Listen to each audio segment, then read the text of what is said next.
Ah, perfeito. Obrigada, Tatiane, por começar a gravar. É um prazer estar com vocês, né? Temos aí o Raoni falando dos Estados Unidos, a Maria do Brasil, e dessa vez acho que sou só eu aqui em Lisboa e a Sofia na Alemanha. Tem a Sofia também, estamos em 4 fusos horários, que é pesquisadora lá na Alemanha, numa universidade, doutoranda, né, Sofia? Deixa eu apresentar meus convidados, e, em primeiro lugar, né, a Alice situou, ela é cientista política e lidera o Instituto Centro de Vida, que é uma ONG muito ativa. Quando a gente olha para esse nome, a gente não se dá conta de qual é o foco deles, mas o foco deles é a agropecuária sustentável no estado de Mato Grosso. Fazem muita advocacy, tem muitas parcerias lá com o governo, com órgãos estaduais, outras ONGs, Ministério Público. Já tem aí uma estrada bem robusta, né, de várias vitórias e avanços que conseguiram no Mato Grosso, né, Alice? Você pode terminar de se apresentar, se quiser, ficar à vontade. Só curiosidade para as pessoas que eventualmente não reconheçam o sotaque na hora. A Alice é francesa, embora esteja no Brasil há muitos anos, e morou em Cuiabá há muitos anos, mas agora está baseada em Brasília. Rapidamente, então, essa é a Alice, e depois vocês fiquem à vontade para complementar se quiser. O professor Raoni Rajão é professor doutor na Universidade Federal de Minas Gerais, formação em TI, mas mestrado, doutorado já voltados aí para base de dados socioambientais e como correlacionar isso com políticas públicas. Estudou na Itália, no Reino Unido, pesquisador reconhecido mundialmente e com muita pesquisa aplicada também, muita parceria com ente público, como o governo do Estado do Pará, o governo do Estado de Minas, Ministério Público Federal também. Daria para falar bastante aqui, a gente não tem tempo para ser exaustivo em relação ao currículo dele, mas é muito com pesquisador. E parceria com o ICV também. Tem parceria com o ICV também, legal. Pesquisador muito produtivo e que faz muita diferença na prática também. O Beto Mesquita é engenheiro florestal, também uma experiência, uma trajetória aí fenomenal no terceiro setor em várias organizações.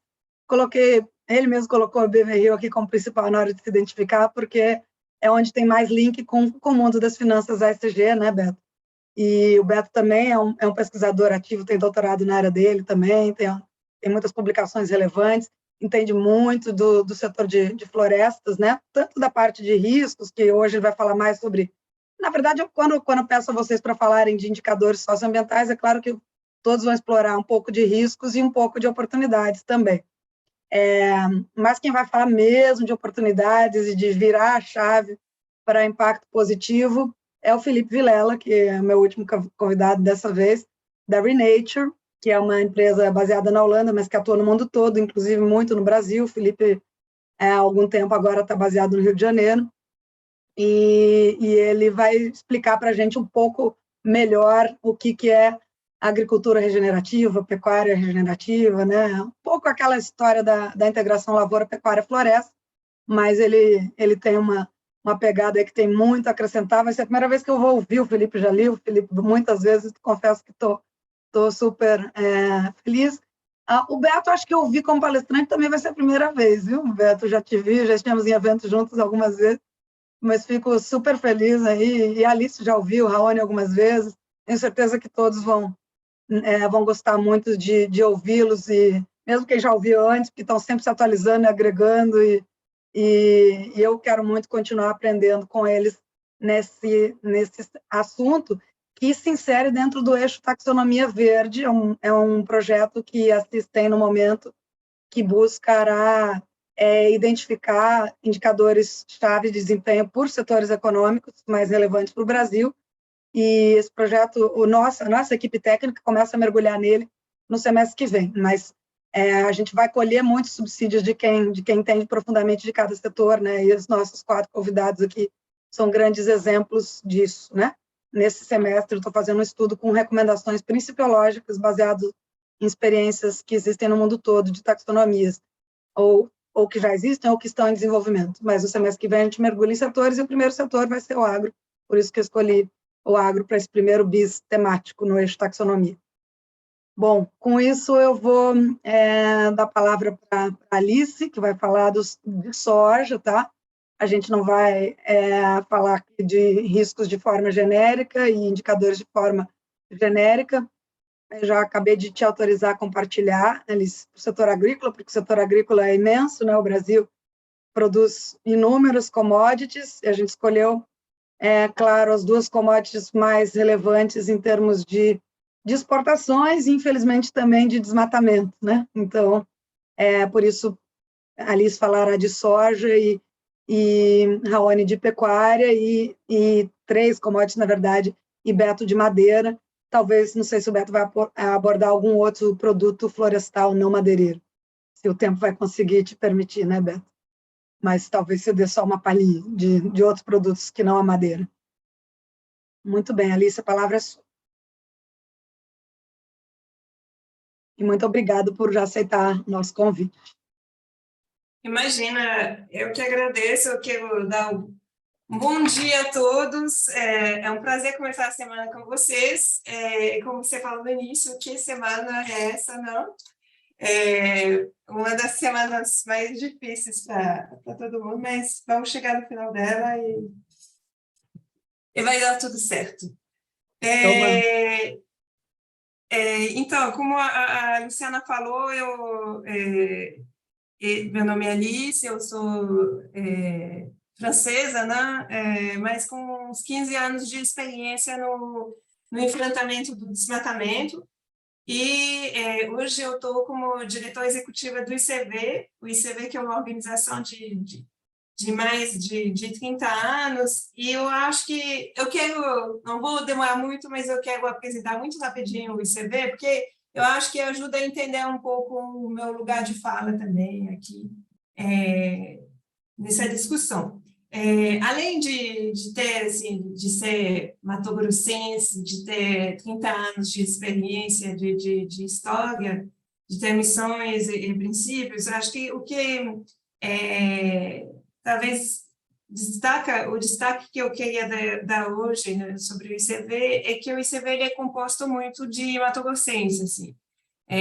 Ou seja, dentro a gente tem umas 50 pessoas na equipe, e dentro dessa equipe são pessoas que chegaram, criança, o bebê do Paraná, são pessoas que são filhos de agricultores, fazendeiros, populações e comunidades tradicionais também. Então, a gente tem uma diversidade na equipe e umas raízes locais que tendem a moldar a instituição em termos de responsabilidade e de comprometimento, assim. Quando a gente implementa alguma coisa, a gente tem um retorno muito rápido de se a solução vai funcionar ou não, e a gente tem uma certa responsabilidade. Quando a gente, por exemplo, se compromete em fazer CAR, a gente se compromete em revisar o CAR, fazer o CAR até a validação, e isso, para quem está envolvido nesse tipo de atividade, quem faz isso sabe que às vezes pode demorar. Então, isso traz uma certa uma certa prestação de conta um pouco diferente no ICV e nos leva a trabalhar os assuntos num tempo um pouco mais longo, talvez, que outras instituições. E, para continuar um pouco nessa apresentação do ICV, eu queria também explicar por que o ICV está hoje focado em Mato Grosso. Não é só porque tem muitos matogrossenses na instituição, mas é porque a gente, em algum momento da nossa história, desses 30 anos, a gente identificou no Mato Grosso um laboratório, assim, nessa década de emergência climática que a gente está hoje, para a sustentabilidade. Eu já vou entrar no tema da soja, mas eu queria mostrar isso porque eu acho que traz umas lições interessantes para iniciar essa discussão. O Mato Grosso, ele é obviedade o que eu vou falar para vocês, mas para contextualizar, assim, ele tem essa fama de ser, na narrativa nacional, o celeiro do Brasil, de que a produção de comida se faz em Mato Grosso, que, quando você olha bem, não é bem assim, porque temos aquelas imagens de fome que surgiram de pessoas naquele caminhão de carcaças, são, por exemplo, de Mato Grosso. Então, ele é o lugar onde se projeta essa imagem e, ao mesmo tempo, se disputam, onde acontecem essas disputas entre modelos de ocupação diferentes. A produção de commodity e as outras formas de ocupar o território. Então, o resultado disso é que, apesar de Mato Grosso ter floresta, biodiversidade, uma diversidade cultural enorme, com mais de 43 povos indígenas, o que é quase um quinto, né, da diversidade de populações indígenas do Brasil, ele também tem uma alta taxa de desmatamento. Se a gente computar desmatamento no Cerrado, na Amazônia, em 2021, a gente vê 2.680 km². Ele também no centro das atenções, porque, afinal, cerca de 10% da soja comercializada no mundo é produzido em Mato Grosso. Tem um tamanho de rebanho enorme e pesa na balança comercial, nas trocas comerciais externas brasileiras. E aí, eu estou falando isso porque eu acho que, iniciando a nossa conversa, eu queria iniciar a nossa conversa com uma grande lição que o Mato Grosso traz hoje, é que o aumento da fiscalização pública não é suficiente para reduzir o desmatamento. Isso diz respeito ao setor público, mas, no final, essa insuficiência, essa impossibilidade de dar conta do desmatamento a partir da fiscalização pública mostra, na verdade, a grande necessidade da nossa discussão aqui, a grande necessidade de trazer essa responsabilidade de fazer o setor privado entrar massivamente em mecanismos de rastreabilidade, em protocolos, em critérios e indicadores socioambientais. E aí eu trouxe aqui para vocês os dados do MapBioma, que o ICB ajuda a produzir, que são dados sobre a fiscalização em diferentes estados. E os dados de Mato Grosso mostram que o estado de Mato Grosso ele consegue hoje, junto com o governo federal, conseguem hoje cobrir 70% dos alertas. 70% pode dizer assim, nossa, ainda tem 30% dos alertas sem autos de infração, sem embargo, sem autorização, é muito. Mas quando você olha a capacidade de cobertura de outros estados, quando você olha a possibilidade de dar resposta sobre esses alertas, por exemplo, no Pará, eu acho que 9,9% a cobertura do estado sobre esses alertas de desmatamento. Então, esse aumento de mais de 500% do número de autos de infração, infrações ambientais emitido, ele traz uma resposta muito maior que antigamente sobre o desmatamento. E claro que tem problemas ainda de responsabilização, de cobrança de multa, mas você vê que essa pizza está sendo, em grande parte, coberta. Mas, mesmo assim, entre 2018 e 2021, o desmatamento aumentou 48%, ou seja, nessa onda da agenda antiambiental, que a gente viveu nesses 4 anos, não teve nenhuma fiscalização que aguentou esse aumento de infrações e crimes ambientais.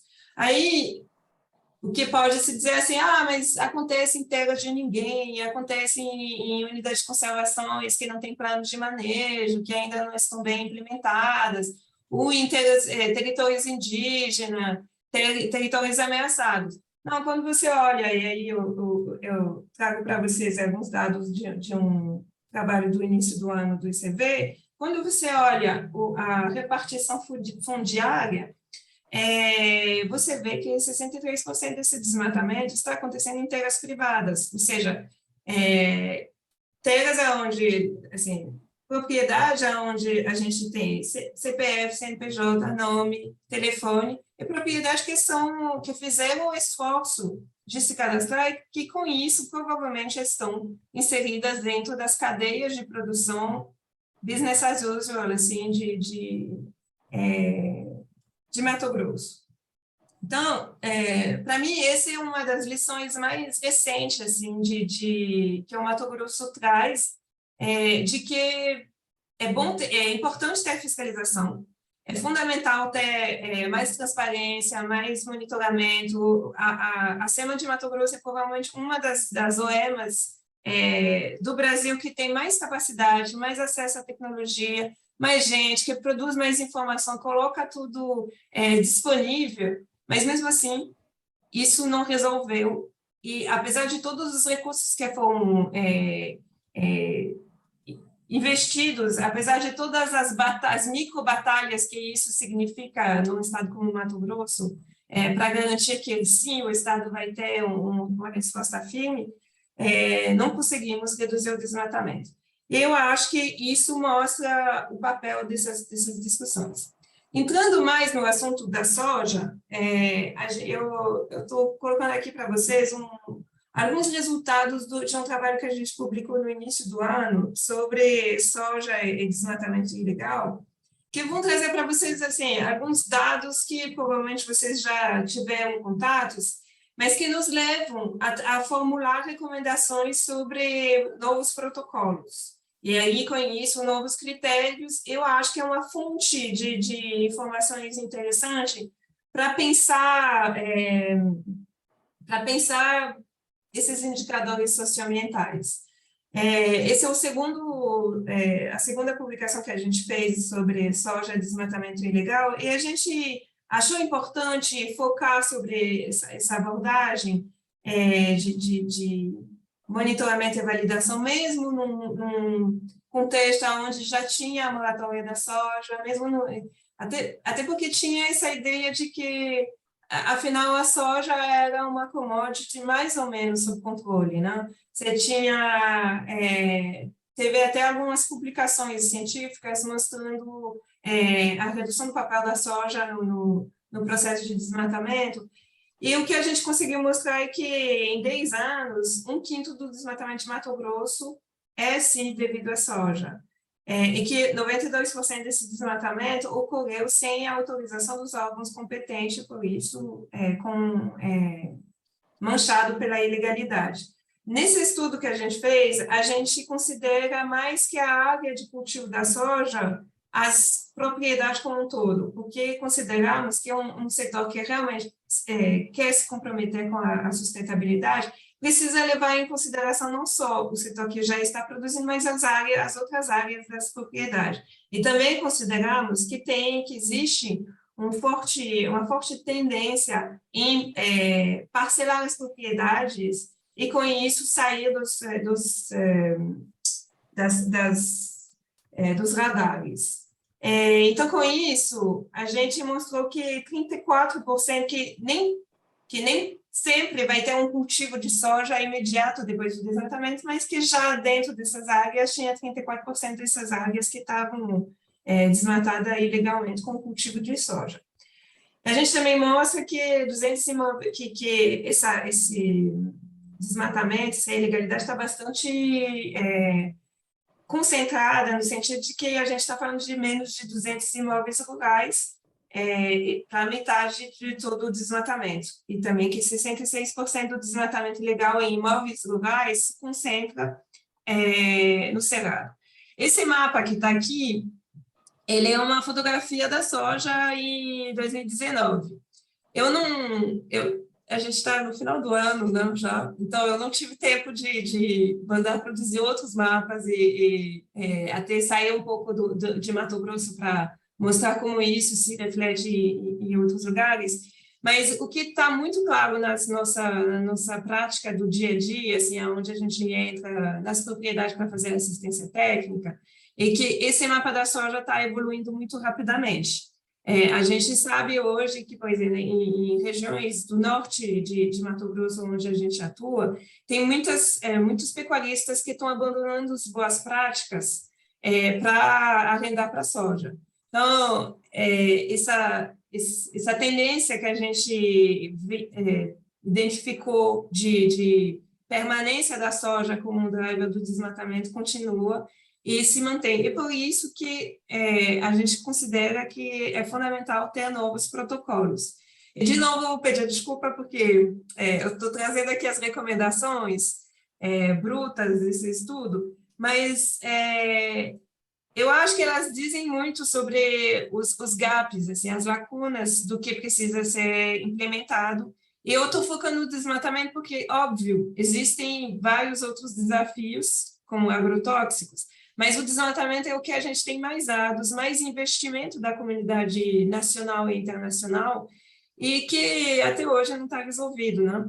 Então, rapidamente, porque imagino que o meu tempo está acabando, o que a gente recomenda é que esses indicadores socioambientais, eles abrangem a questão do desmatamento para vários biomas, que eles possam compreender operações de compras diretas e indiretas efetuadas por todas as empresas de comercialização e processamento de grão, que eles tenham, que a gente verifica a presença e o uso de um mecanismo de bloqueio oriundo de imóveis rurais para a parte para desmatamento na área com cultivo, mas também para a propriedade como um todo, porque existem irregularidades em áreas contínuas de mesmo proprietário. Óbvio, tem que ter critérios de desmatamento, e obviamente eles precisam ter critérios de bloqueio para a comercialização de grãos em áreas protegidas em desacordo com a legislação vigente. Tem que levar em consideração o instrumento tão importante que é o CAR, que teve um investimento até agora bastante significativo de várias instâncias. Então, acho que é importante a gente valorizar ele. Como a gente sabe hoje que os protocolos atuais não conseguem fechar completamente as possibilidades de lavagem de produção de grãos oriundo de áreas desmatadas, precisa ter alguns mecanismos de índice de produtividade, ou seja, criar critérios de bloqueio, mas também bancos de dados que vão concentrar as informações de compras e indicar aos fornecedores que já atingiram o limite de produtividade esperado em função da área. Também uma coisa muito óbvia, mas que até hoje está difícil de fazer acontecer, é quando a gente olha a fiscalização do estado da SEMA de Mato Grosso e a fiscalização do IBAMA, não sei se vocês lembram no início, mas a gente tinha 61% pela SEMA e 9,8%, se eu lembrar bem, pelo IBAMA. Então, saber que o critério de bloqueio é somente as áreas embargadas pelo governo federal é negar, assim, um instrumento hoje super importante, que é a atuação do governo estadual. Além disso, tem a lista do trabalho escravo, a necessidade de ter esses instrumentos de bloqueios com ferramentas espaciais próprias a cada ator, assim, cada ator do setor financeiro, das traders, precisam ter essas ferramentas para complementar os sistemas de consulta e disponibilizar a lista de imóveis bloqueados de forma pública, assim. E, para finalizar, tem que ter um mecanismo de governança que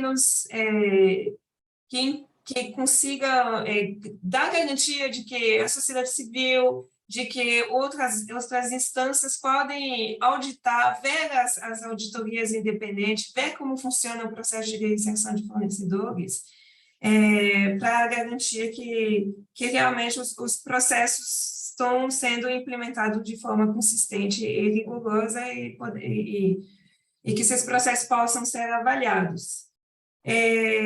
Acho que era isso. Acho que a gente tem um acúmulo de anos, eu falo a gente, mas não estou falando do ICB, eu acho que a comunidade nacional e internacional, os diferentes atores da cadeia têm acúmulos de anos de acompanhamento do desmatamento. A gente está mais e mais... a emergência climática está ficando mais e mais evidente, então eu queria agradecer pela importância desse debate e agradecer a participação e dizer que eu estou deixando aqui alguns instrumentos de monitoramento que a gente disponibiliza de forma gratuita no nosso site, que podem ser úteis para bancos, organizações, traders, atores privados para se familiarizar e fortalecer as suas capacidades para identificar esses desmatamentos, essas coisas que, na verdade, são riscos, né, para todos nós. Obrigada. Excelente, Alice, muito obrigada. Foi mesmo fantástico. Eu vou passar direto para o professor Raoni aí, por conta da gente não perder o controle do tempo, mas foi muito bom. Eu já pensei em algumas coisas para te perguntar depois, acho que mais pessoas também devem ter perguntas. Vamos ouvir o Raoni. Vamos mudar para a pecuária agora.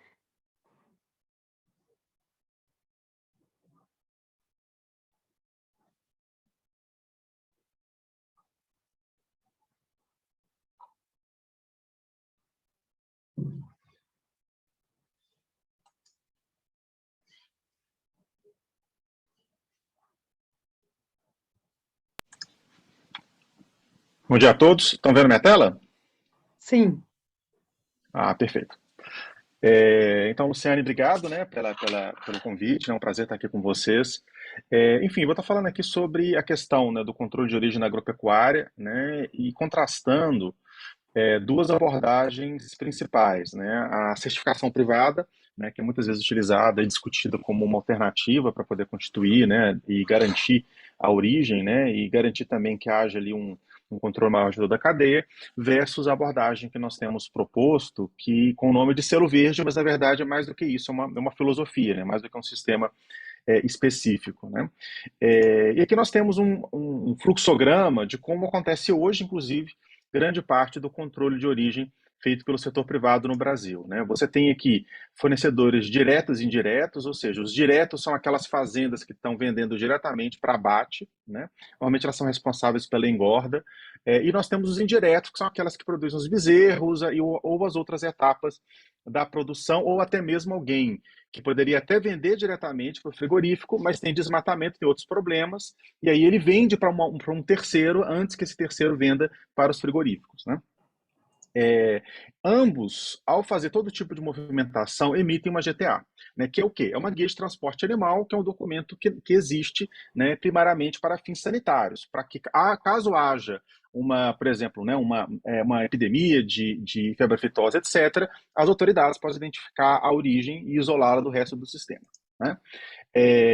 Aí você tem os vários sistemas privados, né, que são aqueles que, inclusive, utilizados para certificações privadas, onde existe um controle, sim, que já acontece para cada uma das compras de todos os principais frigoríficos, porém somente dos fornecedores diretos. Eles não têm acesso à guia de transporte animal, né? E essa é a informação que é passada para o frigorífico. E o mais importante é essa informação, somente do monitoramento direto, que é passada para os compradores, os grandes supermercados, etc., né, que tem ali uma exigência de saber, né, a origem, e até mesmo, né, os bancos, por exemplo, que estão financiando os frigoríficos, né? E aí também, em cima dessa informação gerada pelo monitoramento privado, que as certificadoras trabalham. Ou seja, as certificadoras trabalham já com base em dados que são contratados pela própria empresa. Aí você tem com isso qual tipo de situação, né? Por exemplo, né, aqui eu até escondi o nome das empresas, que não vem ao caso, mas é muito comum no setor da pecuária, os grandes frigoríficos, isso todos os grandes frigoríficos apresentam já ou certificações ou resultados, até mesmo prêmios de sustentabilidade, né? E de certa forma demonstrando ali que eles não compram nenhum gado de desmatamento. Porém, ao mesmo tempo, é extremamente comum, né? Você tem, na verdade, regularmente nós temos, praticamente a cada 2, 3 meses, você tem um artigo, uma investigação jornalística, um artigo científico sendo publicado, mostrando que isso não é verdade. Né, que existe um grande nível de desmatamento, principalmente na Amazônia, que está chegando para os grandes frigoríficos, sendo que o principal mecanismo para que isso aconteça é a chamada lavagem de gado. Né? Você tem ali, né, uma situação onde o gado ele de certa forma, ele passa para uma terceira fazenda antes de ser lavado, né? E nós, por exemplo, observamos que isso inclusive acontece para as fazendas que são diretamente certificadas pela União Europeia são aquelas da lista Traces, para exportar. Né? Isso por quê? Porque a lista Traces, ela somente olha para a questão sanitária, inclusive uma certificação privada caríssima, assim, 50, 100 mil reais para uma fazenda certificar na lista Traces, e mesmo assim ela está com irregularidades, muitas vezes irregularidades graves, de maneira direta, sendo que também é muito comum a irregularidade através dos fornecedores indiretos. Né?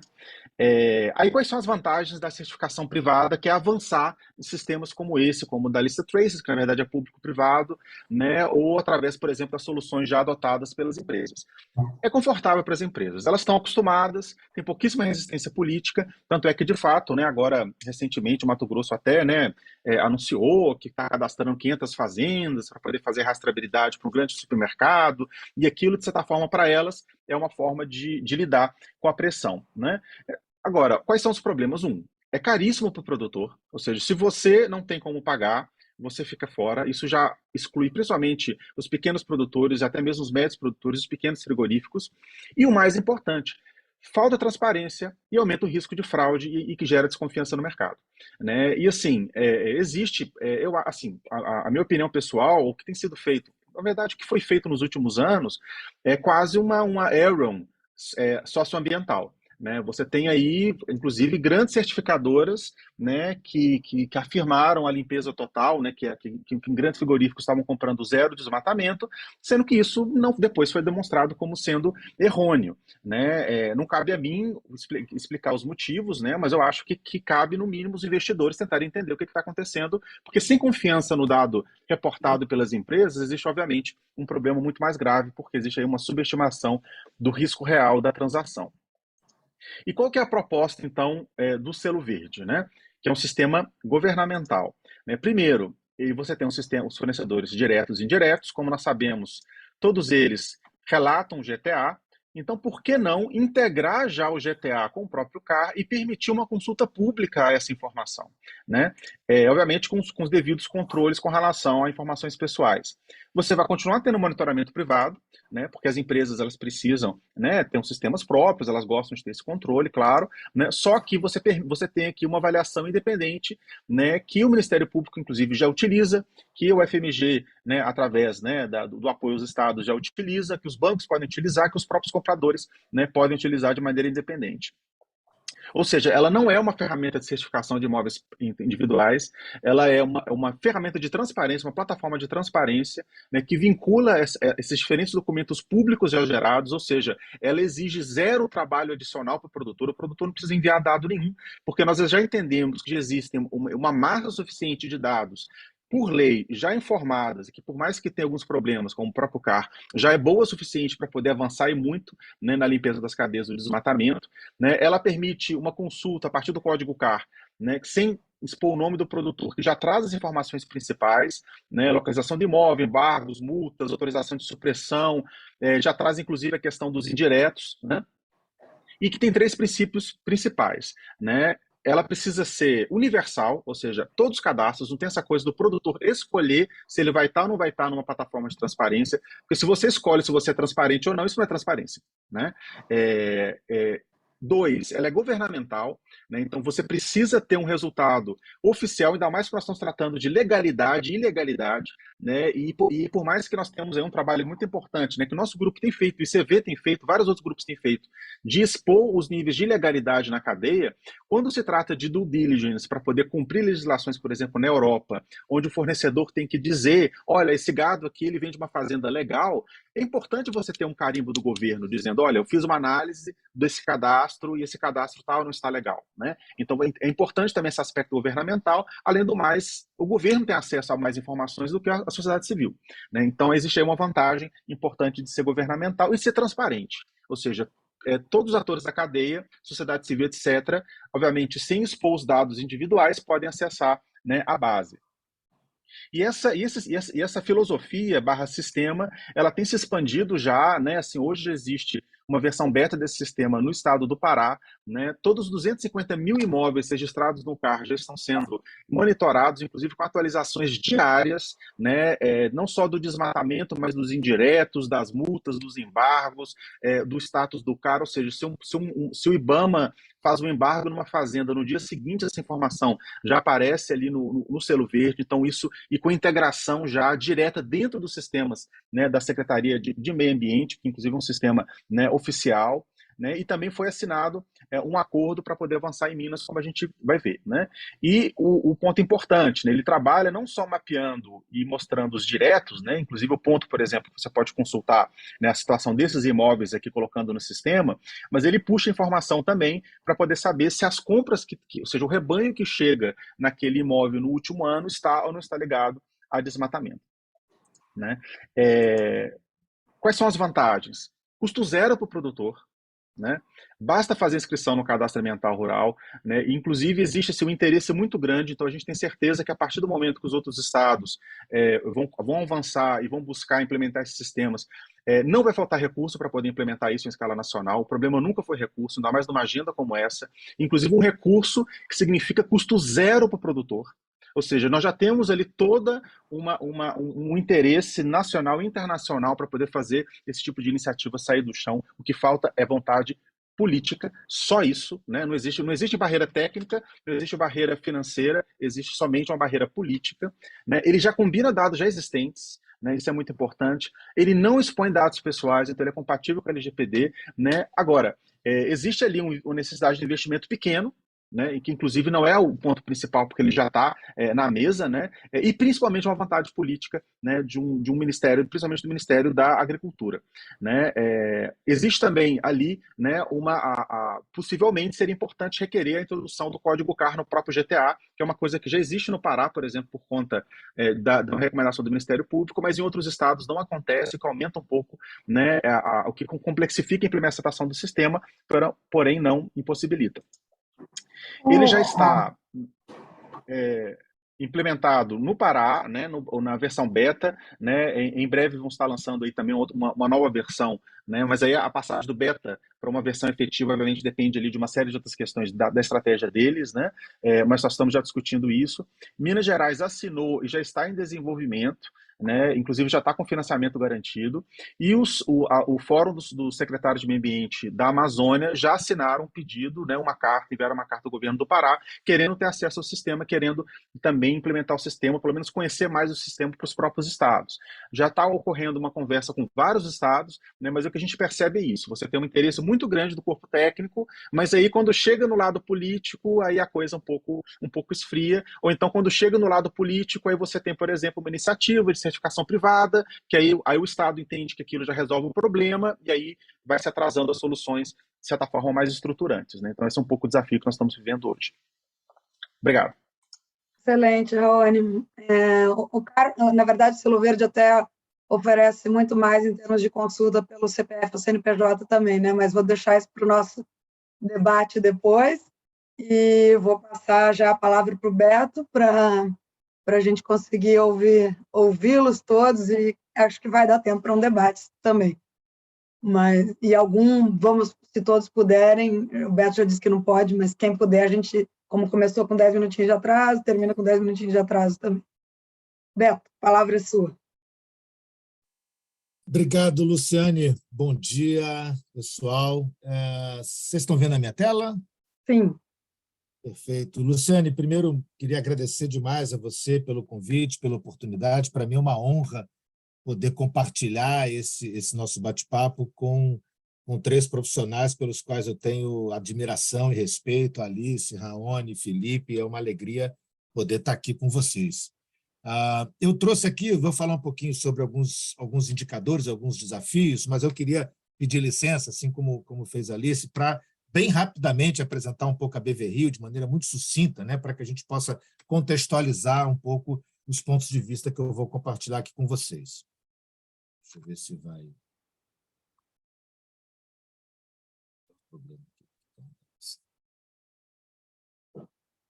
Passou aí? Mudou, né? Passou. Bom, a BV Rio é uma organização da sociedade civil, a gente está baseado, o nosso escritório principal é aqui no Rio de Janeiro, E a gente tem uma missão um pouco peculiar, porque, embora seja uma organização sem fins lucrativos, a missão é justamente desenvolver soluções financeiras e desenvolver soluções de mercado que acelerem, que facilitem a implementação da legislação ambiental. E a gente aqui no Brasil, especialmente, vem trabalhando com 2 marcos legais principais: a Lei de Proteção da Vegetação Nativa, o Código Florestal, como a gente conhece, e a Política Nacional de Resíduos Sólidos. Então, esses 2 temas, a parte de florestas, uso do solo, e a parte de economia circular, são os 2 temas centrais de atuação da BV-Rio.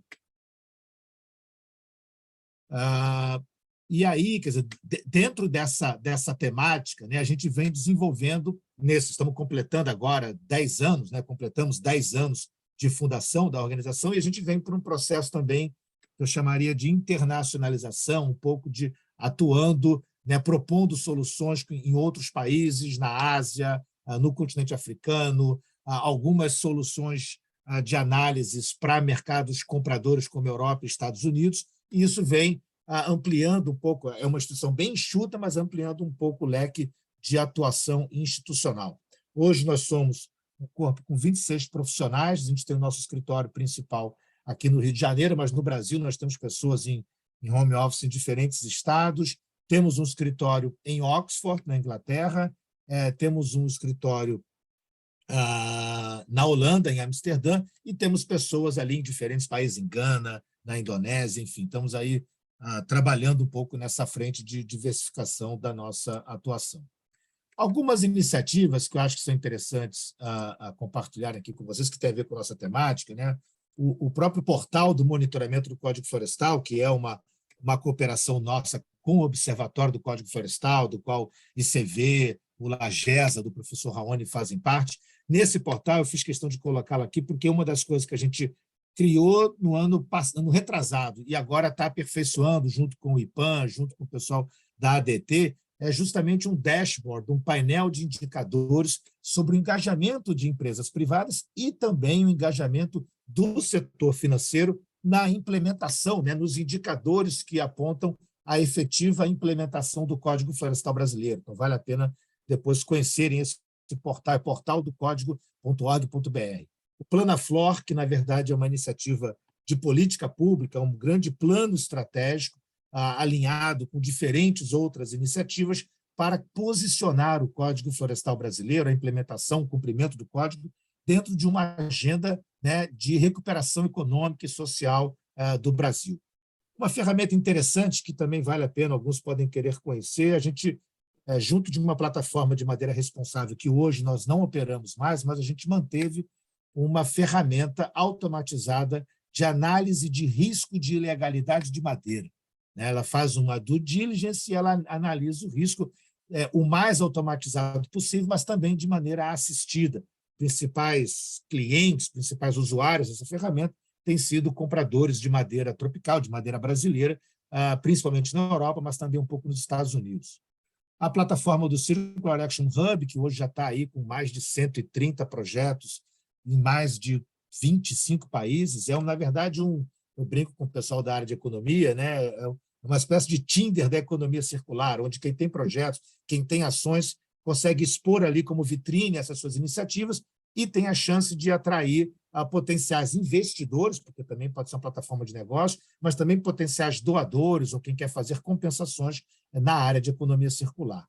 E as nossas 2 iniciativas caçulas, né? O Simflor, que é um programa de remuneração, nós estamos alavancando R$1 bilhão para remuneração de excedentes de reserva legal, especialmente focado nessa primeira fase na Amazônia. Então, aqueles imóveis rurais que estão efetivamente protegendo acima do que a reserva legal determina, a gente está buscando uma alavancagem para a remuneração dos ativos ambientais.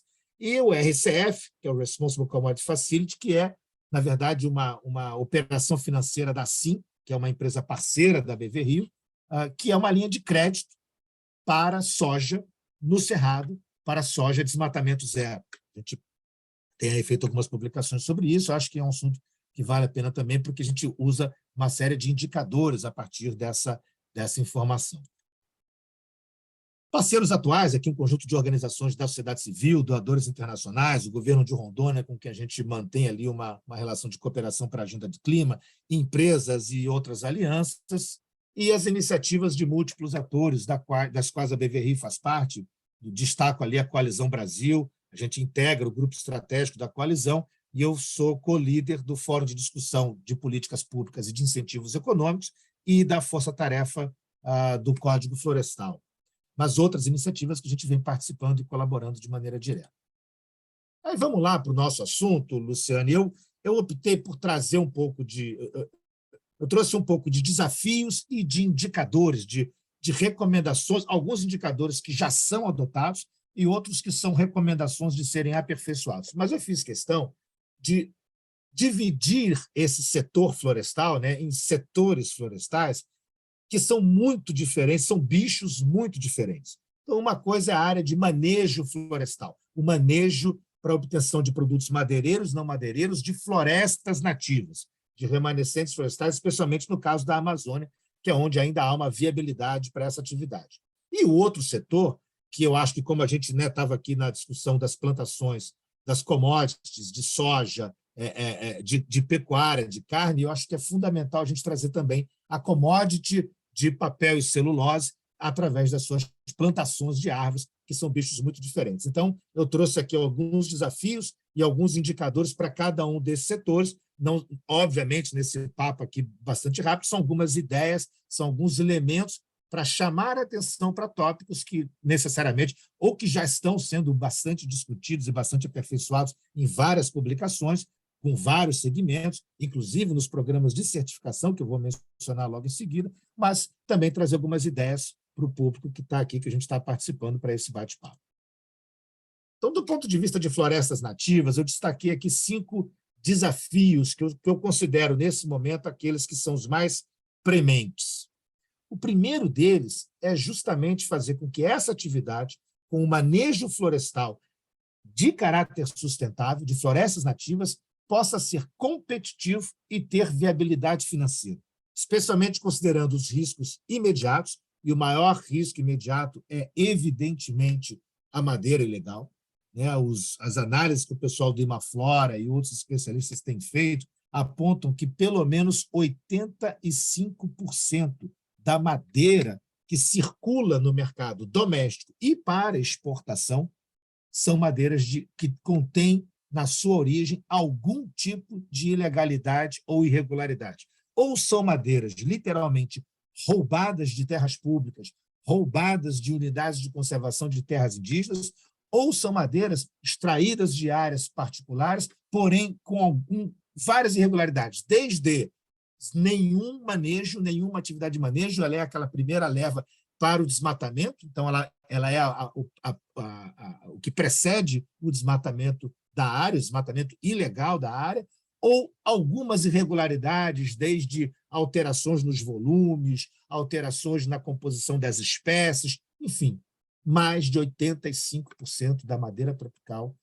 esbarra nisso. E aí, quem está trabalhando em manejo florestal sustentável, seja uma cooperativa comunitária, seja uma grande empresa privada, tem que enfrentar o desafio da competição absolutamente desleal que a madeira ilegal traz para o segmento. Mas também temos um desafio de longo prazo.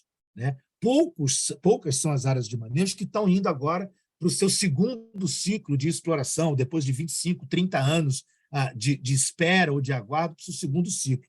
E há muitas interrogações sobre a capacidade de sustentabilidade financeira. O problema aqui, nesse caso, nem é tanto a questão ambiental ou a questão da própria estrutura da floresta, mas se, de fato, o segundo ciclo de corte vai trazer, do ponto de vista do tipo de madeira, do valor comercial daquela madeira e do volume possível de ser explorado em formato sustentável, se essa viabilidade, se isso vai pagar essa conta dessa espera e desse manejo florestal. Há uma série, não vou entrar aqui em detalhes sobre isso, há alguns pesquisadores e algumas pessoas, agora também da área de investimento, pensando que, em médio e longo prazo, o mais adequado é que a gente trate de começar a plantar espécies nativas em sistemas mistos, em florestas de múltiplos usos, não em áreas homogêneas, mas em florestas múltiplas, mas que a gente possa apostar na produção de madeira no médio e longo prazo a partir da silvicultura de restauração produtiva, muito mais do que no manejo. Todo o desafio da área de inclusão socioprodutiva, como é que você traz para toda uma lógica e uma capacidade de gestão comercial, de planejamento, dando-lhes protagonismo às comunidades locais, seja nas áreas de manejo privado, seja nas áreas de manejo comunitário. Durante 5 anos, nos últimos 5 anos, a BV Rio executou uma iniciativa chamada Design Madeira Sustentável, que nós criamos uma ponte entre um nicho de mercado de alto valor agregado, o nicho do alto design brasileiro, que usa madeira, e pelo menos uma cooperativa, no caso da Floresta Nacional do Tapajós, mas trabalhando também com diferentes áreas no Acre e no Pará. E o principal desafio que a gente identificou nem era tanto a questão da produção ou da capacidade de manejo. O principal desafio era justamente na fragilidade das habilidades gerenciais, nas habilidades de gestão, de capacidade de planejamento de negócio. E é fundamental investir. A gente tem hoje várias iniciativas que buscam acelerar empreendimentos de base comunitária, empreendimentos de povos e comunidades tradicionais, e é fundamental que a gente avance nessa agenda. Obviamente, o desafio de entender o manejo florestal como um dos instrumentos de manutenção da floresta em pé, mas que ele gere efetivamente renda e que efetivamente faça frente a alternativas para a redução do desmatamento. Temos um desafio na diversificação dos produtos florestais, tanto para produtos florestais não madeireiros, que tem uma ampla gama de possibilidades de aproveitamento, mas até do ponto de vista da madeira, a gente conseguir, e essa era uma das agendas que a gente desenvolveu junto com os designers brasileiros, que era diversificar a demanda por madeira. Sair da lógica do eu quero IP, quero roxinho, quero muracatiara, e o restante das outras espécies eu não quero porque elas não valem nada ou porque elas não são boas. Quer dizer, criou-se esses mitos do mercado, e isso gera uma pressão enorme em cima de algumas espécies, e esse é um dos principais desafios do manejo florestal.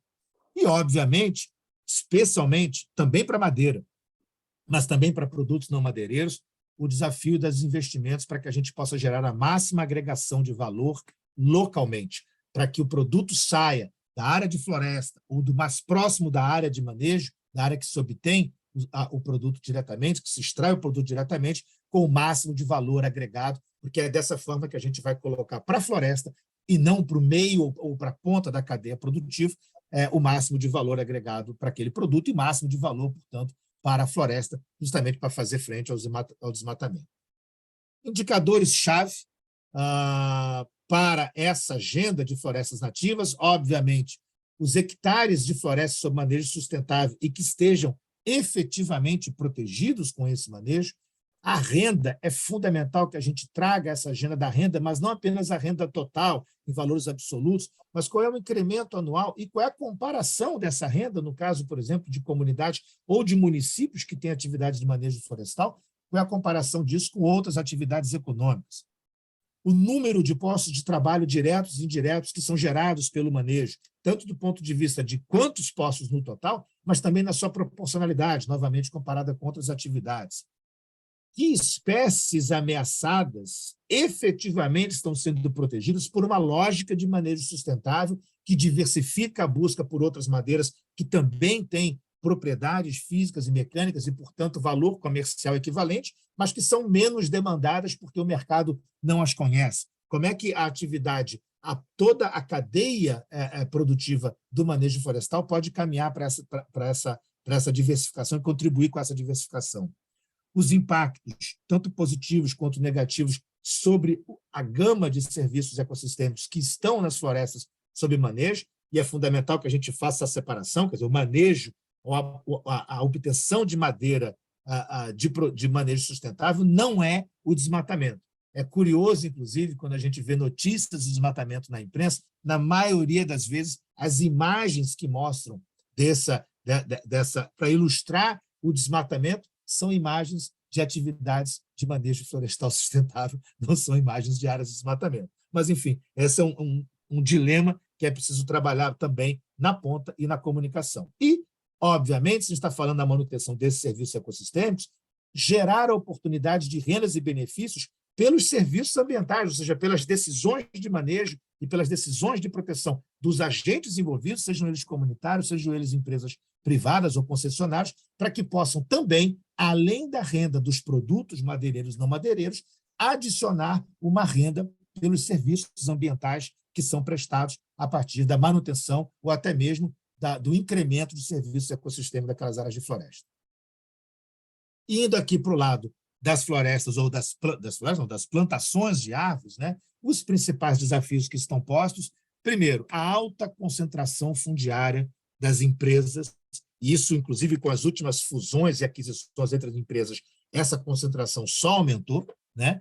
E aí nós temos essa concentração, ela, do nosso ponto de vista, ela é decorrente, primeiro, de uma falha de mercado, né? Nós não temos as empresas que se dizem empresas de base florestal, na verdade, são grandes indústrias e principalmente de papel e celulose, que estão comprando áreas, que estão imobilizando o capital para se prover de matéria-prima, porque nós não temos a oferta dessa matéria-prima no mercado, diferente como acontece com outras commodities. A gente tem uma centralização não apenas da cadeia da commodity, da produção, mas também uma própria concentração fundiária. Temos uma dificuldade na cultura florestal, e quando eu falo florestal, entre aspas, ali, porque mesmo no plantio de árvores homogêneas, num sistema de plantation de commodity, mesmo para esse aspecto, uma parcela importante dos produtores rurais brasileiros, mesmo aqueles que vivem nas regiões já fortemente ocupadas pela silvicultura econômica, ainda há muita resistência por essa atividade, por N razões, não vale a pena aqui entrar. Essa concentração fundiária, obviamente, em muitas dessas regiões, acarreta conflitos com povos e comunidades tradicionais. Nós temos um desafio importante, que não é apenas a questão da monocultura, mas a monodestinação de grandes extensões de áreas de plantações, principalmente de pinos e de eucalipto. Então, é uma dependência e, por consequência, uma fragilidade muito grande com as flutuações dos preços dessas commodities. Já temos situações seríssimas de vulnerabilidade dessas áreas de plantação às mudanças climáticas e do aumento da vulnerabilidade regional de paisagens por conta da concentração dessas áreas. O desafio da intensificação sustentável dessas plantações, e aí isso é um grande... o pessoal do The Forest Dialogue tem discutido bastante, tem feito ações de campo, diálogos de campo e viagens de estudos de campo para entender um pouco até quais são os limites da intensificação sustentável, quais são os limites que isso pode efetivamente gerar, salvar áreas ou deixar áreas disponíveis para a vegetação nativa, para a restauração florestal, e até que ponto isso pode, talvez, acarretar novos riscos ambientais, como, por exemplo, o uso de organismos geneticamente modificados.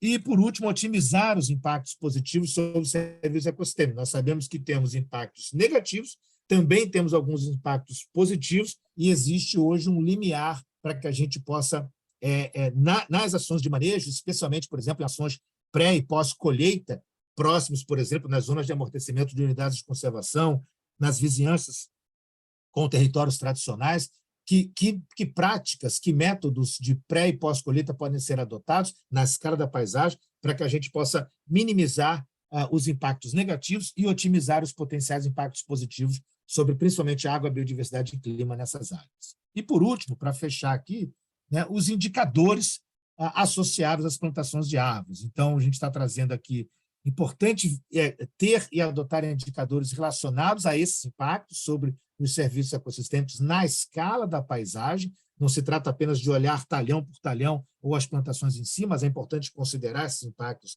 na escala da paisagem. Um fator que o Brasil tem um diferencial muito grande, que é a relação de área plantada, né, a relação da monocultura de pinos e eucalipto com a área de vegetação nativa, seja ela remanescente ou restaurada de propriedade das próprias empresas.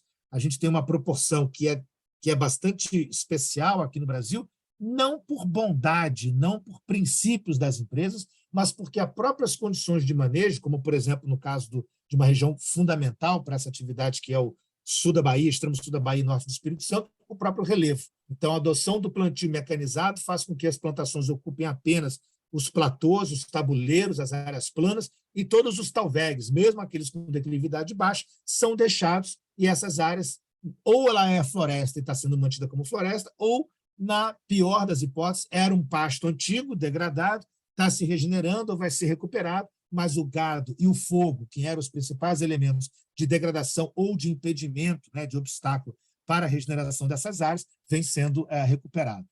A proporção de fornecimento de terceiros, aqui eu me refiro aos fomentados, a gente está hoje aí no máximo, as empresas que têm o maior número de produtores florestais sendo fornecedores de madeira chega no máximo 30%, e é importante para que a gente possa ampliar a diversificação dos benefícios econômicos, que a gente possa ampliar essa escala.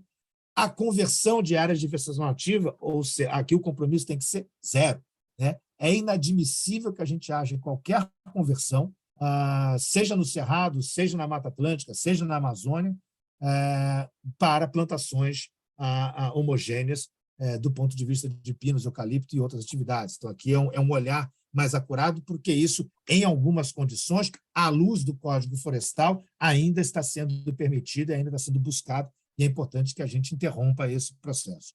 Obviamente, a participação da população local nos postos de trabalho, essa é uma atividade agroindustrial de baixa intensidade em mão de obra e de muita especialização nessa mão de obra, que acaba importando para os territórios a mão de obra de fora, e a população local acaba tendo poucas oportunidades ou algumas oportunidades muito subsidiárias dentro daquela cadeia produtiva que aparentemente é bastante próspera. Toda a área de geração de tributos e impostos na escala regional e, obviamente, dentro da agenda do clima, o balanço de carbono em termos de emissões e remoções, que o conjunto das operações, tanto a parte industrial, a parte de colheita, mas também as plantações e as áreas de revegetação nativa, fazem esse equilíbrio e esse balanço, e é importante. A indústria tem sinalizado, algumas empresas têm sinalizado em buscar a posição de carbono negativa, né, ou carbono positiva, dependendo da análise do viés que se olhar, para que a gente possa ter esse avanço nessa estratégia. Aqui, só para fechar, o diálogo florestal, né, que reúne ali as principais empresas do setor, agora também olhando com o Fórum Florestal da Amazônia, olhando também para a agenda de florestas nativas, tem aí um conjunto, essas são algumas das publicações que tem a ver com essa questão dos indicadores. Então, a parte de mosaicos, os indicadores na escala de mosaicos, água, biodiversidade e comunidade, e publicações que trazem casos de sucesso, tanto sobre relacionamento com comunidade, quanto sobre a questão de recursos hídricos. Estão todas elas disponíveis para serem baixadas no site do Diálogo Florestal. Depois eu vou passar vou compartilhar com a Luciane essa apresentação, vocês podem pegar o link. E, obviamente, nas certificações florestais, essas são as duas principais, as duas mais relevantes mundialmente falando. Aqui no Brasil, grande parte, a maior parte das empresas que atuam no Brasil possuem das empresas do setor de plantações de árvores, possuem essas duas certificações, a dupla certificação, e vale a pena também conhecer os documentos de indicadores e de parâmetros que essas certificações apontam. Era isso. Deixo aqui o meu contato também, vamos ver se a gente consegue bater um papinho aqui também antes do final do nosso bate-papo. Obrigado, Luciano, mais uma vez. Sensacional, Alberto. Vou passar direto para o Felipe, eu já aproveito e pergunto para o Raoni e para a Alice também, e para o Felipe, você já adiantou, se podemos compartilhar os slides de vocês, depois vocês me mandam, a gente coloca na notícia, porque eu vou publicar uma notícia no site da CIS, sempre faço isso, e seria ótimo poder compartilhar. E passo a palavra para o Felipe, que eu esqueci de mencionar algo muito importante. O Felipe é ouvido, aí, apesar da pouca idade comparando com a gente, né, Felipe? Ouvido em vários fóruns internacionais de peso do sistema ONU, realmente, usando a linguagem mais jovem, está bombando a agricultura regenerativa, graças a você e muitos outros, né? Pelo menos em termos de muita gente falando e vários projetos também acontecendo. Vamos te ouvir, Felipe, para depois dar tempo de um pequeno debate. Maravilha. Se vira nos 30 agora, né, Lu, com essa reta final aí, mas vai ser ótimo. Eu agradeço a Lu pelo convite. E a todos aí também que falaram, né, o Raoni, o Beto, a Aline também, e vai muito prazer poder conhecê-los e apresentar um pouco mais do nosso trabalho da Renation. Eu sou gaúcho, formado em agricultura sustentável, sou filho de produtores de laranja e limão Tahiti no interior de São Paulo, e sempre fui apaixonado por agricultura de inclusão à natureza. E esse foi um dos motivos principais por criar a Renature, por ver como o impacto do agronegócio no meio ambiente está trazendo mais escassez de recursos, né, no mundo, e a gente tem como produzir de forma sustentável. E conhecendo a agricultura regenerativa, eu vi que tinha muito embasamento científico e muita prática com sucesso, e eu pensei, por que isso não é mainstream ainda, né? Então, foi por isso que a Renature foi criada, para a gente tornar essas práticas regenerativas mainstream. E claro que dentro da agricultura regenerativa tem várias práticas, né, incluídas, mas vamos lá. Nossa missão da Renature é regenerar 100 milhões de áreas, de hectares de áreas agrícolas e apoiar 10 milhões de produtores até 2035. Isso representa 2% total de áreas agrícolas e produtores no mundo, né? Então, a gente criou essa campanha 2% for the Planet, que é uma campanha global, que trabalha tanto com pessoas individuais quanto empresas para apoiarem pequenos produtores no sul do globo na transição de práticas, né? Mas por que agricultura regenerativa? O regenerativo a gente é além somente de sustentável, além somente de emissões zero e ser neutro em carbono, né? A gente conseguir aumentar o impacto positivo e não somente diminuir o impacto negativo, né? Então, a gente conseguir maximizar o impacto positivo por trás das práticas, né? Então, muitos produtores hoje estão enfrentando diversos riscos, né, no agronegócio, na agricultura como um todo, desde saúde do solo, né? A gente já tem no Brasil aí muitas áreas degradadas, desde 60 milhões de hectares até 150 milhões de hectares de baixíssima produtividade da pecuária, 1/3 do mundo. Dependência de insumos externos, né? Então, produtores cada vez mais dependentes desses insumos, ainda mais com a guerra na Ucrânia, com preços desses insumos cada vez mais tornando os produtores vulneráveis a esse tipo de risco. Volatilidade de preços, né? Então, o preço sendo impactado também pela variação climática e a produtividade instável, né? Então, esses são grandes desafios que a agricultura ela enfrenta, e a gente consegue mitigá-los através das práticas regenerativas, que traz mais resiliência climática, né? Através da cobertura de solo, plantio direto, utilização de insumos biológicos e diversificação de culturas que criam condições mais favoráveis.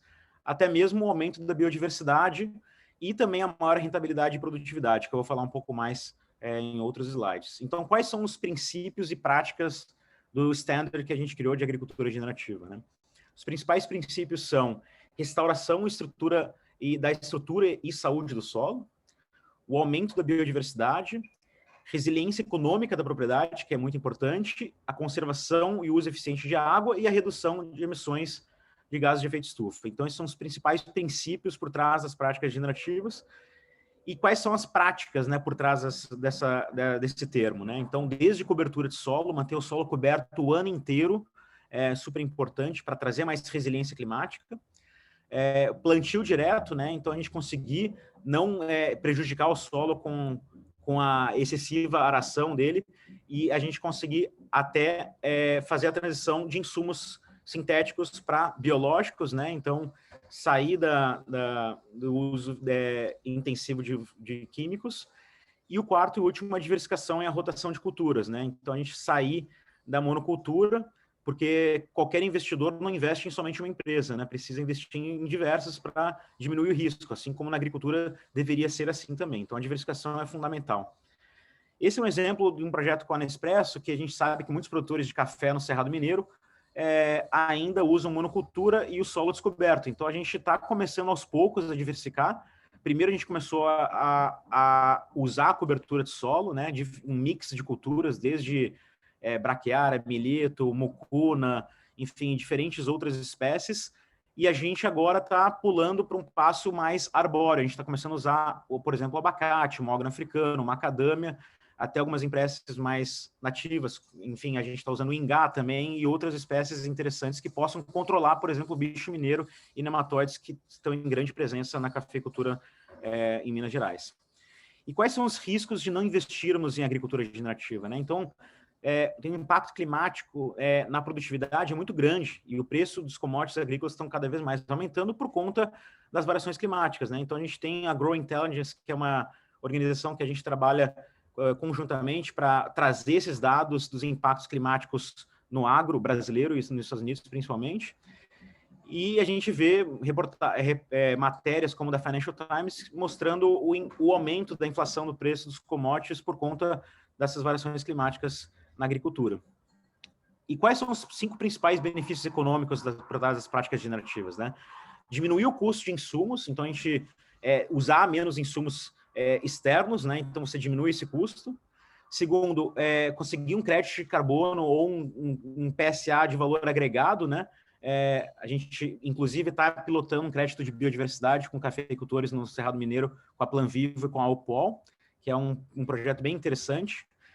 Terceiro, a diversificação de renda. Então, saindo da monocultura, você consegue diversificar a renda do produtor. O quarto, e eu acho mais importante, é o gap de resiliência climática, né?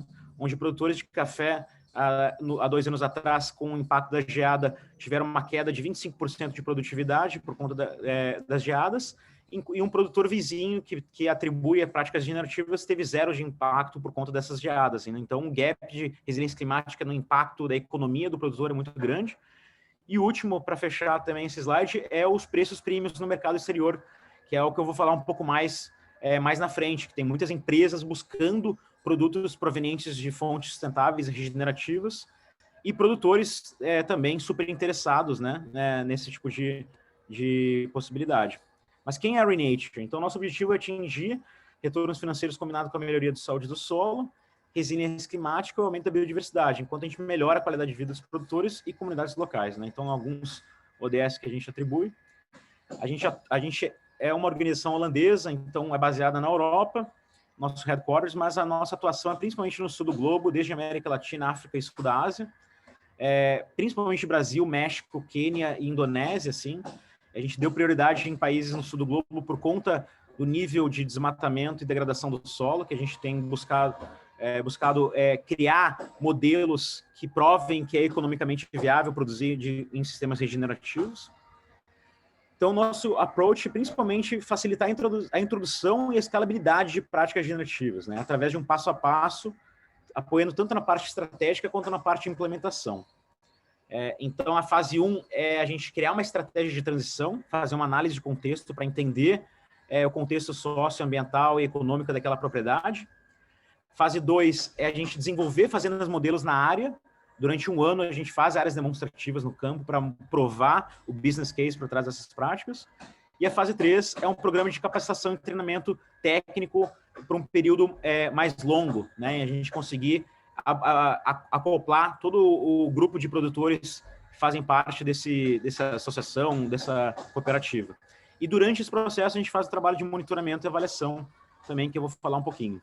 Então, como a gente mede indicadores de impacto? A Renature trabalha com terceiros, né? Não é a Renature que faz esse trabalho de monitoramento de impactos.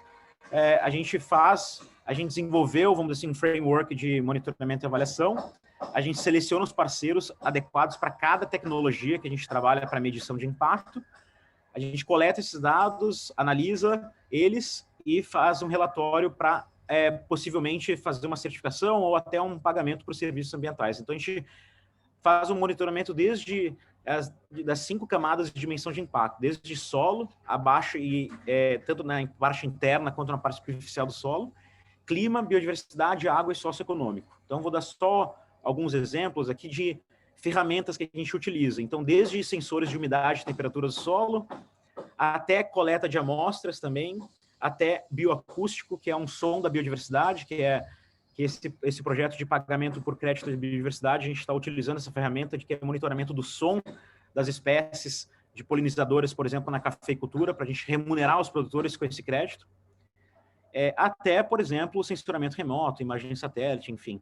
E a gente usa também o FAO Tape Methodology, que é uma metodologia da FAO para medir impacto social, que é super interessante.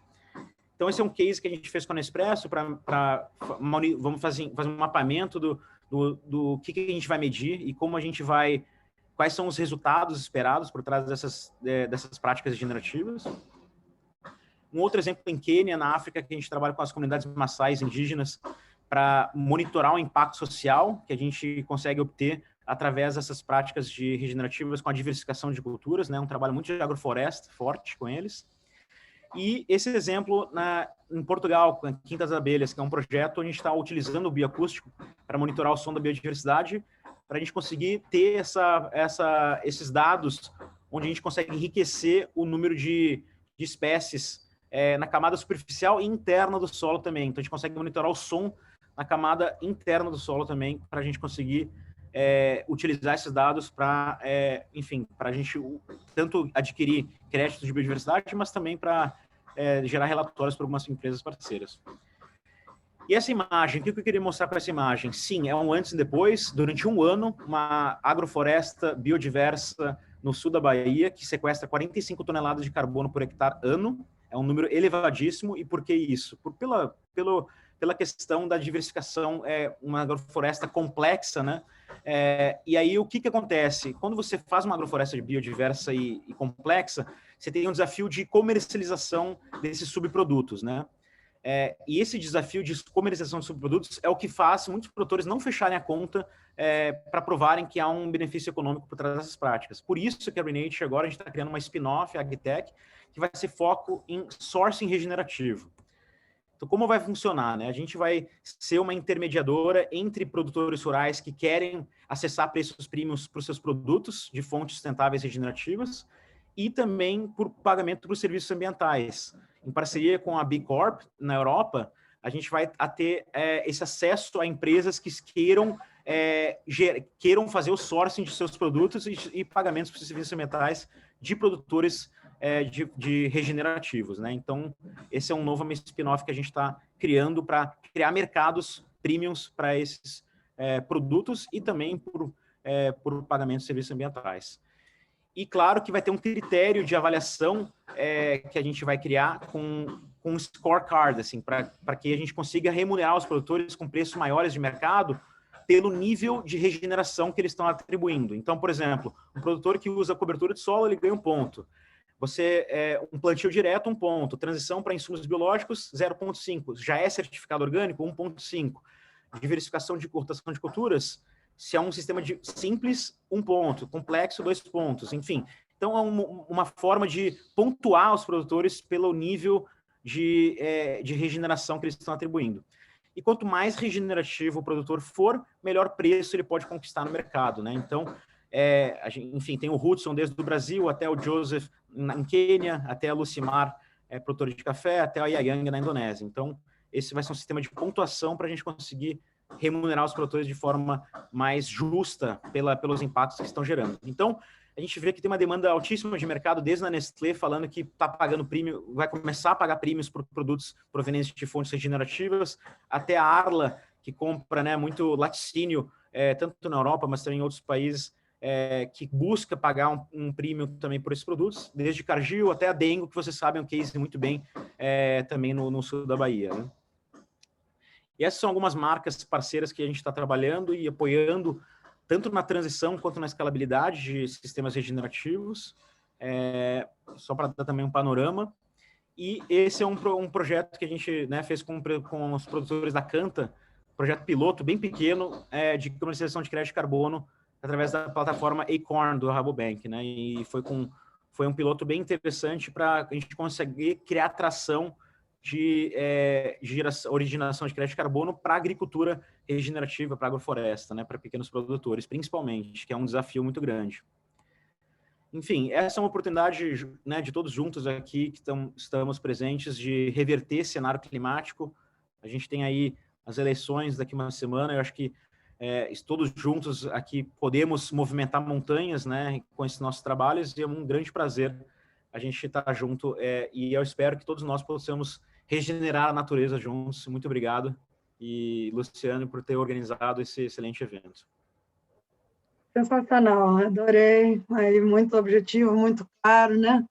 E, bom, eu sei que a Alice já compartilhou os slides, tá? Felipe, não sei se você pode compartilhar também depois, porque tá bem didático, seria legal, mas eu fiz um monte de anotações, claro, o evento está gravado, a gravação também vai para a notícia do BIS, tá? E eu sei que Beto e Alice me disseram que tem que sair já. Eu entendo. Se tiver alguma pergunta, alguma questão, eu consigo ficar aqui uns minutinhos. Se alguém tiver alguma dúvida, alguma coisa específica, eu consigo ficar aqui alguns minutinhos. Uma primeira pergunta, então. Legal. Alguém que levanta a mão para o Beto? Gente, enquanto isso acontece, eu vou ter que me despedir, que eu, infelizmente, tenho que facilitar outra reunião.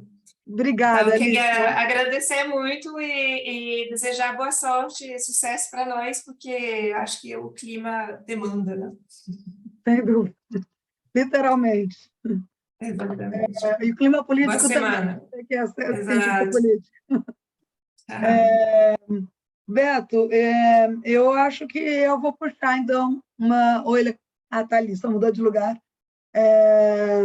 Vou puxar, então, uma pergunta bem básica para você, porque eu acho que deve ter mais gente no setor financeiro que teria uma dúvida básica como essa. Na verdade, o que caracteriza, quais são as principais características do manejo florestal sustentável, né? Além de ser feito com floresta nativa, como você explicou, quais são os...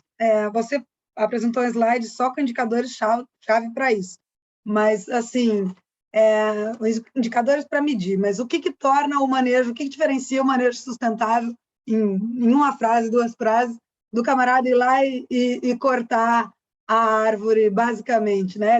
É a quantidade que é cortada e que outras medidas que diferenciam o manejo florestal sustentável. O que diferencia, em uma frase muito simples, eu posso exemplificar depois, primeiro, o uso de conhecimento e de informação científica para planejar e executar aquele manejo. Eu acho que a base é por aí. Você não consegue... Hoje nós temos no conhecimento um acúmulo de informações científicas sobre crescimento da floresta, sobre dinâmica de incremento de biomassa de florestas, que, se colocado, se incorporado num plano de exploração, num plano de aproveitamento, e efetivamente executado aquele aproveitamento, seguindo aquele plano que foi construído com base científica, é isso que diferencia o manejo sustentável. Manejo de floresta com base, como o pessoal chama, na bistunta, não é manejo sustentável. Por mais cuidadoso que ele possa ser, ele não é sustentável. A gente precisa incorporar ciência no planejamento do manejo, no desenho do manejo, e respeitar aquele planejamento e aquela ciência que foi incorporada no seu planejamento na hora de executar. Então, isso, Luciane, tem a ver com o volume que é extraído, tem a ver com a diversidade de espécies que é extraída, tem a ver com as práticas de extração, tem a ver com uma série de detalhes e de minúcias do que a gente chama de plano de manejo florestal sustentável, que, por exemplo, o direcionamento que você vai derrubar a árvore para que você não apenas reduza o impacto na abertura de clareira, mas que você preserve as espécies, as árvores das próximas colheitas. Então, tem uma série de critérios que precisam ser respeitados, mas eu acho que a chave é usar a ciência, usar o conhecimento científico para fazer o planejamento e, na hora de executar, respeitar aquele planejamento construído com base no conhecimento científico. Não vou nem falar da questão da legalidade, porque, se for feito dessa forma, a legalidade vai estar sendo cumprida, e aí você incorpora... Tem um elemento importante, que é adicional a esse. Mesmo o manejo florestal feito por uma empresa privada, por um concessionário, é fundamental para a gente dar a garantir a sustentabilidade que haja um engajamento e um protagonismo das comunidades locais no planejamento, na execução e, principalmente, no compartilhamento dos benefícios e dos rendimentos que aquele manejo gera. Eu acho que isso é um outro ponto fundamental que faz toda a diferença quando a gente está olhando para indicadores de sustentabilidade lato sensu. Ambiental, né? Não só ambiental. Exatamente, exatamente. Excelente, acho que você resumiu bem, Beto, a questão do volume, das técnicas de extração para considerar o impacto no entorno, né? E, claro, o ciclo aí, né? Quanto tempo demora para plantar, para crescer, então aí entra a questão do volume. Excelente. Eu te agradeço demais e não sei se alguém quer alguma outra pergunta bem direta para o Beto, aproveita. Eu vou aproveitar. Bom, primeiro eu queria super agradecer, Luciana, é incrível o evento, é um prazer enorme estar nesse painel com pesquisadores também incríveis, como o Raoni. Conheço muito o trabalho do Felipe, também sou gaúcha, Felipe, e o trabalho da BV Rio também, que é incrível, então super obrigada pela oportunidade. E pensando assim num cenário Brasil, o Brasil é tão grande, tem tantas particularidades em função da diversidade nos biomas também. Quando a gente fala em indicadores socioambientais, eu queria entender como é que vocês olham essa questão Brasil, né? Porque nós talvez teríamos que gerar indicadores por biomas, indicadores por regiões, porque produzir gado no Rio Grande do Sul pode ter um conceito, no Cerrado é um outro conceito. Então, pensando numa ideia aqui de taxonomia, que é o trabalho que você está desenvolvendo, e eu e a Lu trabalhamos num outro projeto que também isso, junto ao Laboratório de Inovação Financeira. Inclusive, eu avaliei a taxonomia da Colômbia, que é o nosso grande exemplo, por trazer o agronegócio num capítulo à parte dentro da sua taxonomia. É a única hoje em termos internacionais, e ela, inclusive, prevê investimentos para transição tecnológica, já visando adaptação, mitigação. É um case bem interessante que pode servir como espelho para o Brasil. Mas, no caso da Colômbia, eles tratam o país como algo único em função das condições territoriais. Mas, no caso do Brasil, a gente já até discutiu, e a Luciane trouxe uma boa ideia, mas eu queria entender aqui se todos... ela falou, né, quem sabe o nosso recorte tem que ser por biomas ou por regiões. Eu queria entender se vocês também concordam desse olhar, como é que vocês acham que isso poderia ser definido. Afinal, não é possível tratar, né, o Brasil como algo único. Mas queria super agradecer, foi excelente. Eu faria, se me permite, eu poderia começar aqui com um comentário. Eu acho que, sem dúvida alguma, nenhum framework de indicadores socioambientais para uso do solo no Brasil poderia ser único do ponto de vista dos seus detalhes e do seu contexto de aplicação. É óbvio que a gente consegue, sim, ter uma base em termos de indicadores e de informações, uma base geral, aplicável ao território brasileiro como um todo, né? Inclusive de maneira geral, para qualquer atividade econômica, e aí você começa a descer um pouco nos detalhes que podem tanto incorporar indicadores adicionais para contextos do ponto de vista da produção, mas também do ponto de vista da regionalidade ou do bioma, e também, às vezes, não é nem um indicador a diferença é o parâmetro. O que pode ser um parâmetro de sustentabilidade, que poderia ser considerado sustentável para um determinado bioma, para aquele mesmo indicador em outro bioma ou em outro contexto de paisagem, pode não apontar para a sustentabilidade, porque muda alguma coisa. Então, acho que reconhecer essa diversidade e criar frameworks que incorporam essa diversidade. Eu iria além dos biomas, acho que os biomas é um bom critério, mas eu iria para as paisagens. Nós temos uma lógica e um conceito de paisagens sustentáveis, de pensar que o conjunto das atividades econômicas, as principais, interagindo e agindo e interferindo numa dada paisagem, é esse conjunto que vai definir, que vai influenciar a performance, o desempenho e, no final do dia, a validade ou me fugiu a palavra agora, mas a sensibilidade de determinado indicador ou o tamanho de determinado parâmetro, a adequabilidade de determinado parâmetro para aquele indicador naquela paisagem. Eu acho que é fundamental considerar, sim, um país com as dimensões e com a diversidade de paisagens, de realidades socioeconômicas que o Brasil tem, incorporar essa diversidade nos frameworks de sustentabilidade. Excelente, Beto, muito obrigada. Eu defendo isso fortemente. Eu não sei se alguém mais quer comentar esse ponto. Raoni, Felipe?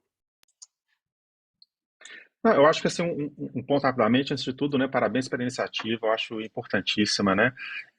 Eu só reforçaria a importância de seguir o princípio que quanto menos transparência, maior o risco. Né? A história nos diz isso. Né?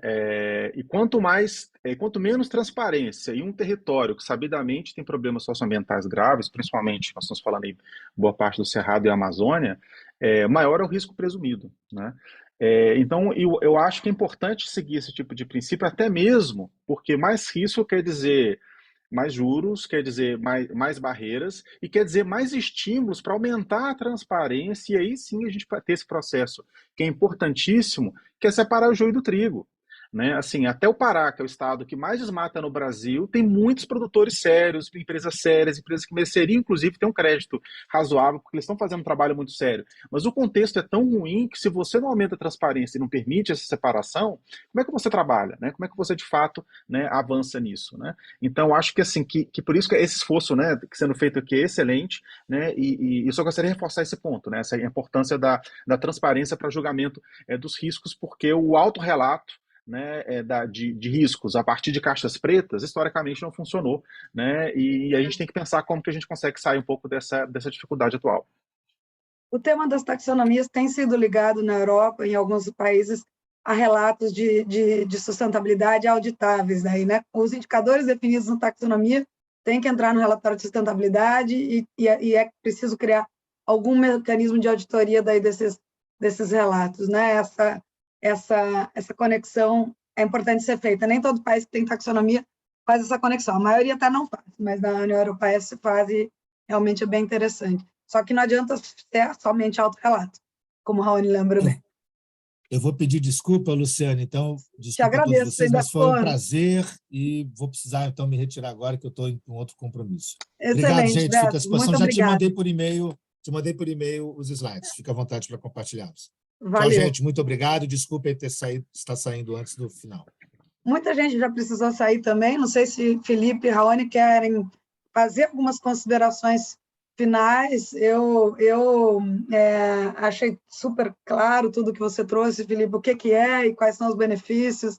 Talvez comentar um pouquinho sobre a questão de integração. A rotatividade de culturas está claro, mas uma curiosidade que me veria, qual o papel de ter, né, florestas para além da reserva legal e da área de preservação permanente, né? Como é que isso pode ter um papel adicional, talvez, nesses sistemas regenerativos, Felipe? Perfeito, Lu. Maravilha. Então, eu acho que, assim, eu vejo em muitas fazendas que a gente trabalha que somente fazer corredores ecológicos ou plantar florestas ou ter florestas em áreas de reserva não é o suficiente para criar um buffer de resiliência climática para o produtor, sabe? A gente precisa diversificar dentro da paisagem agrícola produtiva do produtor, sabe? Por isso que a gente realmente prega muito, enfim, a agrofloresta e a diversificação dentro da paisagem agrícola, por conta desse gap climático aí que vai impactar na economia do produtor, né? Então, a gente tenta, ao máximo, internalizar, fazer isso dentro da porteira também, né? Então, enfim, a gente vê muitos defensores do agro falando que, né, poxa, a gente já preserva, a gente já tem as reservas e a gente já faz tudo de forma sustentável, só realmente questão do garimpo, a gente tem muito a melhorar ainda, sabe? A gente precisa ser humilde o suficiente para combater esses desafios muito grandes, que é a questão da saúde do solo, sabe? A gente tem um solo que está cada vez mais erodindo e mais se degradando no Brasil, no mundo, e a única forma de a gente combater isso é realmente a diversificação, além de, claro, plantio direto o ano inteiro, transição para insumos biológicos, ou até mesmo não utilizar tanto os insumos externos, mas utilizar as espécies de biomassa e matéria orgânica, que geram bastante matéria orgânica, por isso que a agrofloresta faz muito sentido. Então, acho que assim, a integração lavoura-pecuária, floresta é interessante, sim, mas ela ainda é muito, dispersa, né? Então, você vê muito componente F do LPF, que ainda é muito simplificado, né? Muito, ainda é produção em monocultura de eucalipto, de teca, enfim, e isso não vai ser o suficiente para a gente trazer o máximo de resiliência climática para a lavoura, sabe? Então, a gente precisa ir além de LPF, a gente precisa realmente internalizar essa diversificação dentro da paisagem. A gente já está fazendo isso com a Danone, por exemplo, plantando aveia consorciada com avelã. E a avelã, enfim, é uma espécie arbórea que dá um pouco de sombra, sim, que não é o ideal para aveia, mas você separa o suficiente o corredor de biodiversidade para poder passar a máquina, né? E ser viável a mecanização para se produzir aveia em grande escala, de forma que você arborize a paisagem, né? Então, o cacau também se faz isso, né? O cacau plantado na sombra. Exato, excelente, café também, né? Excelentes exemplos. Vou deixar o Sérgio fazer uma pergunta aí para a gente encerrar. Diga lá, Sérgio. Oi, tá bom. Parabéns a todos que apresentaram. Sérgio, que é analista da SUSEP, viu? E doutora aí nesses assuntos, né? Se quiser, se apresenta, Sérgio. Não, tudo bem. Mais uma pergunta direta mesmo. Eu estou fazendo pesquisas lá com o MIT, na área de serviços ambientais, né? Mais na área econômica. Felipe comentou alguma coisa sobre pagamentos por serviços ambientais na agricultura regenerativa, né? A pergunta que eu queria saber é quem está pagando por esses serviços ambientais nos projetos que vocês estão trabalhando? Em quais instituições estão fazendo pagamentos? Legal, Sérgio. Obrigado pela sua pergunta. Então, hoje, a gente tem alguns parceiros que buscam essa originação tanto de carbono, mas também agora a gente está entrando na biodiversidade como segundo ativo ambiental, né? No carbono, a gente começou um dos primeiros pilotos com o Rabobank, que é, enfim, um parceiro nosso da Holanda, que a gente atua tanto no Brasil quanto na África juntos, e a gente fez um piloto onde eles têm um marketplace chamado Acorn, que eles buscam esses créditos de carbono em projetos. A gente tinha um pool de projetos, assim, um pipeline de projetos para apresentá-los, e aí esse da Canta foi aprovado para a originação piloto desse programa Acorn, que foi comercializado, que o comprador final foi a Microsoft. Então, esse foi um piloto que nos gerou um pouco de tração assim, para vir outras empresas corporativas. Hoje, por exemplo, a gente está fazendo, sei lá, o programa de insetting da Nespresso. Então, em vez da Nespresso, sei lá, plantar árvores na Amazônia para compensar sua pegada de carbono, a gente está compensando essa emissão deles dentro da cadeia de suprimento deles, que é com os produtores de café. Então, o insetting de carbono é muito mais interessante que o offsetting, porque a gente está utilizando o recurso da forma mais eficiente possível dentro dessas empresas corporativas. Mas, enfim, Nespresso, a gente está fazendo isso também com algumas outras marcas, a Miele, por exemplo, que é uma de refrigeração da Europa. Então a gente... Valeu, Raoni. Abração. Então é mais isso, assim, aí a crédito de biodiversidade, agora a gente está fazendo um piloto bem pequeno com a Opol, com a Plan Vivo, onde a gente está medindo os indicadores de biodiversidade para a gente remunerar produtores pelo aumento de polinizadores, de pássaros também, através do equipamento de bioacústico, né? Então, são pilotos ainda que a gente está realizando para testar e ver como funciona o processo todo, né, de certificação, validação, certificação desses ativos ambientais. Assim. Tá bom, obrigado. Só quando você fala a gente pagar, quem que vai pagar por esses créditos? Essa plataforma de comércio, Acorn? Isso, essa plataforma de sourcing que vai fazer a ponte entre esses que querem comprar os créditos com aqueles que oferecem. Né? Então, os produtores rurais e as comunidades, eles estão sequestrando carbono, então eles estão com esse crédito disponível, e a gente conecta com empresas, não só do Sistema B, né, B Corp, mas também com outras empresas que estejam interessadas na compra, na aquisição desses créditos. Né? Então, são empresas que estão precisando fazer sua compensação, ou que tem, enfim, como não tem, por exemplo, um número de impacto de biodiversidade, eles querem fazer o offsetting deles através de um projeto de crédito de biodiversidade também. Ele deu o exemplo da Microsoft. No projeto envolvendo o Rabobank, o comprador foi primeiro projeto no Rabobank, a compradora foi a Microsoft. Mas aí deve existir um monte, né? Espero que não estejam vendendo para as empresas de petróleo, né, Felipe?